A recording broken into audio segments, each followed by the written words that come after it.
Hello, welcome to another tonalist landscape oil painting demonstration. This is your painter in residence, M. Francis McCarthy.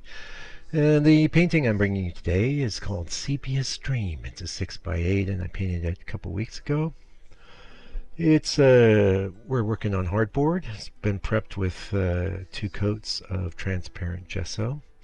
And the pigment that I'm going to be putting on there is a special blend. It's called Mike Zumber.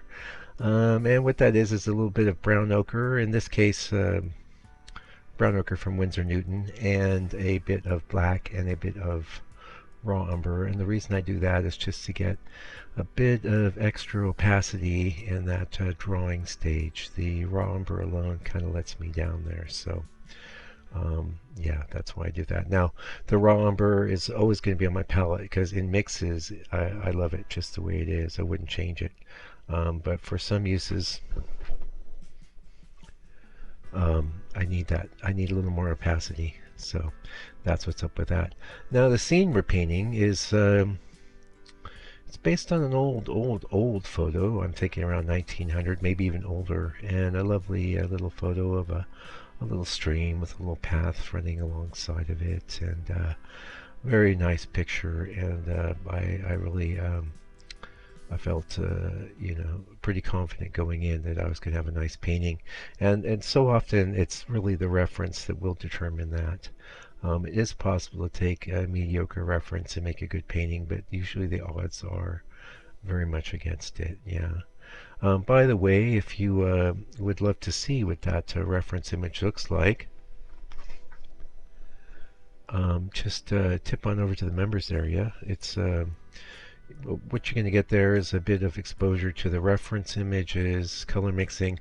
I don't think I did a lot of color mixing in this case, since it's all basically a palette created from that some black, that brown ochre, some yellow ochre.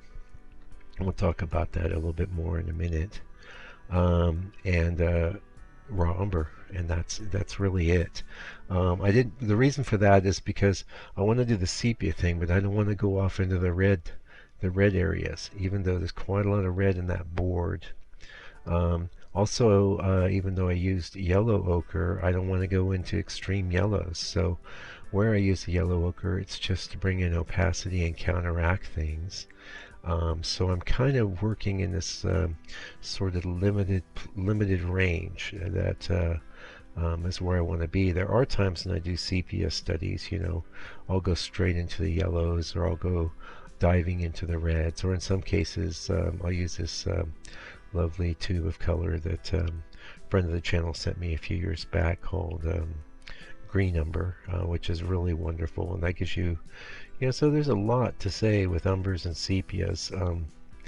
There's a lot of things you can do, but for this little series I've done, I didn't want it too red, I didn't want it too yellow, I didn't want it too green. I want everything hovering around in that middle area, and having a nice rich result. Now, one thing that might be attractive would be to maybe give it a glaze down the road. I probably won't. Most likely I'll just pop this in my store the way it is. By the way, there's a lot of paintings for sale in my store. It's a great way to support the channel, since I'm always painting. As you know, all you have to do is look at the channel and say, whoa, this guy's always painting. And why is that? Well, the only reason that I'm any good at all is because I paint all the time. And there's a lot of different no duh, I was just going to tell you, there's a lot of different types of people, as you know. The no two people are the same at all. Some people will maybe resonate with the way I paint and the way I teach, and others may resonate with another approach, but getting to the point, I was going to say, I have a student who's a very, very natural artist. I mean, she can draw just out of her head all this amazing stuff. And I've been helping train her and give her some, additional skills and things, which, basically I'll just give her a tip or two and she just runs with it, because she's such a, pretty brilliant natural artist. Where I was just talking to her this morning and saying, well, I've always had a highly developed sense of aesthetics, but I wouldn't say I'm that kind of natural artist. I've had to work quite a lot to get to where I am at, and that's not denigrating anyone that maybe is able to do brilliant things without working as hard. It's just how it usually works. It really is. And even if you're a super great natural artist, you'll be much better if you work harder. There's no question about it. You have to paint all the time if you want to get good. And I've been watching a little video with was Johnny Depp talking. He was talking a little bit about acting, and what he said was very interesting. Like he was studying acting and stuff. He said, but he kind of got out of it. He says the best way to learn how to be a good actor is by acting.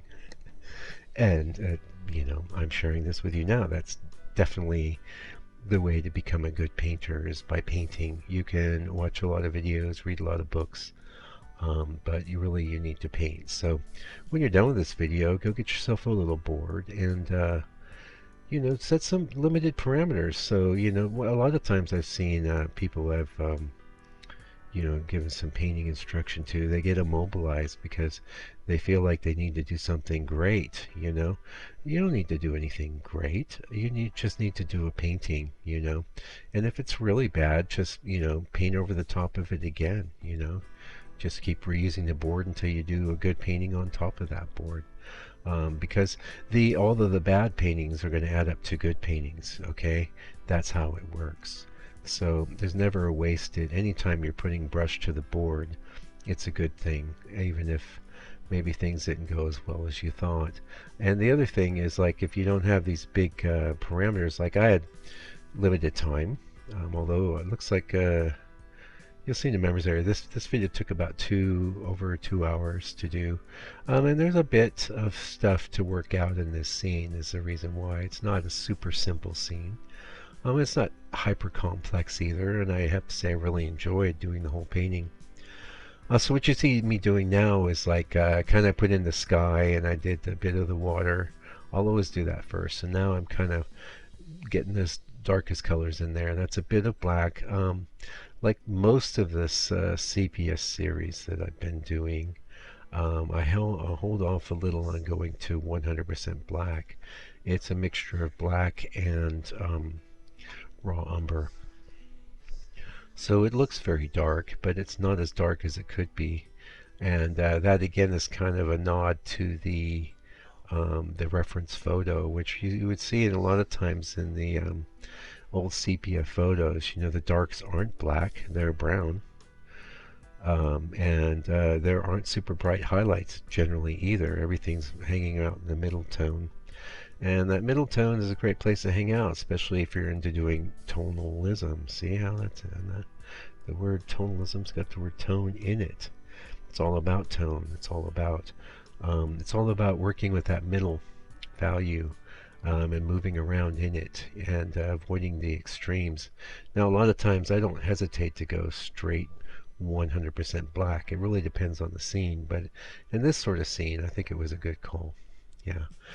So typically what I'll do is, I'll get the sky, the lightest bits, all that in, and then the darkest bits, and then I start working out from the darks to where I meet the lights of the sky with the lightest tones in the landscape itself, which will tend to be nowhere near white or even that light. They can be, especially say if you've got maybe a distant field that's having the sun hit it, things like that. Actually really neat to do. Yeah. So what else we want to talk about? We're going to talk about well, why don't we talk a little bit more about the narrow parameters. So you can see here, how am I arriving at that color? Well, I have a bit of yellow ochre in it, but I'm holding off. If you've looked at yellow ochre, it's very, very yellow. Now, it's not as strong in mixes, say, as a cad yellow or something like that, but I could have gone really off into the yellow range. But what I did was just put in enough to, first of all, give me some opacity that was necessary. And in a lot of cases, oh, that's another color I wanted to mention to you, this buff, titanium buff. If you haven't heard of it, check it out. It's very neat. You may or may not, and if you've made it past that 6-minute mark. A lot of people bail there, so you're getting the real juicy information because you were patient. Okay. Um, a lot of people aren't aware that titanium white has to be bleached to make that really bright white that we all know it for. In its natural form, it's much more of a buff color and not so dissimilar, say, from the color at the bottom of the sky in this painting. So there's quite a few cases where I brought in the buff white with the yellow ochre, as opposed to just straight up yellow ochre, because I wanted to modulate and modify that color so it wasn't extremely yellow. And that's just something, it's a bit of sophistication. But again, I cover that stuff in the members area as I'm painting, really over and over, you know. Yeah, so we've been working on the NS series, and I know those videos have been doing well, and they're real popular. And in fact, I could get a complex because I know they tend to be a little more popular than, well, not in all cases, not in all cases than my own paintings, but you know that is the kind of thing that could immobilize some artists. But you know, honestly, I don't worry about it because I do acknowledge it. I'm aware of it, and I like my channel, you know, to have good views and all of my paintings, you know, I would like to have good views. But, you know, people like what they like, you know, and they like Georgia Ness, and that's one of the things, me too, you know. And I have to say, like, even in this painting, all those Georgia Ness studies I've been doing lately are really, really helping my composition. So take a note from that. And in fact, a lot of times I don't have time in the Ness videos to talk about this stuff. But one of the real values of doing paintings after the masters is it's going to be the best education that you could ever get. I mean, way better than, you know, going to school and listening to some guy lecture or watching 100 of my videos, which, by the way, you could do. That'd be great. Why don't you go ahead and do that? I have hundreds and hundreds of videos. I don't even know where we are. YouTube doesn't make it that easy to count, but I'm guesstimating at around 750 videos right now on the channel. Um, Yeah, so it's quite a lot there to watch. And you will always get value and insights from my videos, but nowhere near as much as, say, if you grabbed um, a painting, an image of a painting by one of your favorite painting masters. You know, someone that you say, man, I'd love to paint like that. Well, the best way to learn how to paint like that would be to try and make a painting after that person. And as far as parameters go, parameters are very important. So when you set out, you might think, oh, I want it to be just like this. And then you're going to find in short order that you're going to fall short, right, left, and sideways. It's taken me years to get to the point with, like Ines is so subtle, and has such mastery of every aspect of painting that inevitably I will fall short in some way, shape, or form.